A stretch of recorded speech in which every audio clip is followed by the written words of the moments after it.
All right, well, we're almost getting to the halfway point of the training. For some of you doing either Door County or the Apple Creek, we might even be past your halfway point. So we're getting there. I think we got a lot of good work in, and I see a lot of improvements from people. So it's pretty exciting so far. So this week, we're going to talk about goals. Now, I know every time I bring up goals to my track team all the time, and every time it's like, oh, we're talking about goals. It's one of those things that it's always, a lot of times for a lot of people, it's not the most exciting thing to talk about because you actually got to stop and think about things and write things down on paper. And it can be a little stressful for some people, and hey, maybe make people a little bit uncomfortable. But yeah, we were talking about goals this week in my track team, and said it was the normal where we kind of like, oh, I don't really want to talk about those. But I think most of us, a lot of professionals, a lot of in your day job and stuff like that, we've all heard about goals. We've already gone through all that different training on goals, on our SMART goals and things like that.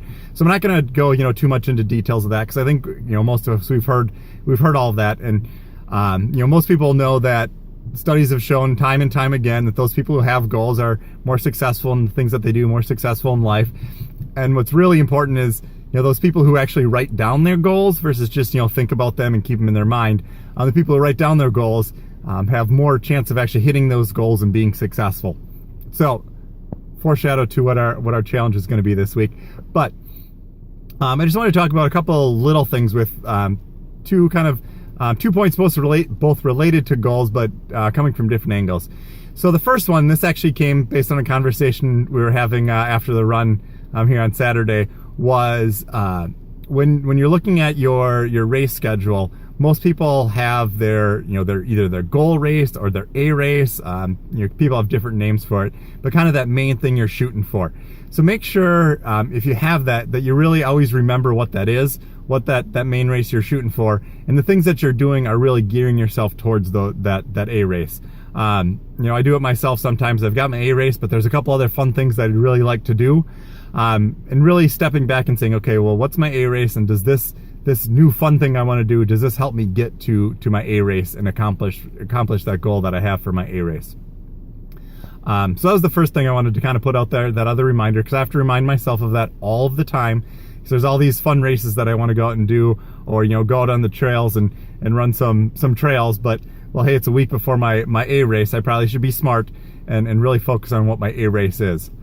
The other thing I wanted to talk about with goals, and I talk about this with my track team a lot, is we've all been pushed into that smart goal philosophy. And so what happens so many times with forcing goals into that SMART philosophy is a lot of times it's, I'm going to run this race in this time. And we focus so much on that one specific event and that one specific time for that event. So a lot of times, I've got my high schoolers, I'm going to run the mile in 5 minutes. And they just focus on that. Where what I like to do with goals, and what I really push my kids is, okay, well that's a great vision to have of, I want to run this race in a really fast time. But let's step back now and say, well, what are the little steps that we need to do to get there? And then what goals can we make to get to that point? So, it seems like a very simple goal, but hey, let's show up for practice. Let's show up for practice every time. So one goal is that I'm going to show up for practice every day that practice is. The other, and it's a little bit different for that training program versus this training program, is so some of our workout days, I'll have a range of, you can do, we'll do 1K repeats, and you can do anywhere from 4 to 6. So we've got what's called the and one goal, and it's 1 day per week. You're always going to do at least one more than the minimum. So if you can do somewhere between 4 and 6, at least 1 day per week, you're going to do 5. So in our training schedule, we do have a couple days where it's, you can do a range of 0 to 4 miles or 3 to 5 miles. Maybe on one of those days of 1 day per week, I'm always going to hit one more than the minimum. But what I would say, or my suggestion is to look at some of if you look at your bigger goal of, maybe you've got a marathon or a half marathon you want to run in a certain time, think of the steps it's going to take to get you to that point, and look at what smaller goals you can set up along the way. So whether it's showing up for practice, whether it's, actually, and I can actually step back for a great one. My goal for 2016 was I was going to log my miles. That seems like such a simple goal and doesn't seem like something that really was going to help me succeed. but it made 2016 one of my most successful running years. And actually I ran my 2 fastest marathons in 2016 because I followed that goal and I kept track of every run I did. And what that allowed me to do is it allowed me to see where maybe I wasn't running as much as I should have run to get to my ultimate goal. And it also showed me places where I think I was running too much, and if I would have kept on that, I would have caused some injuries.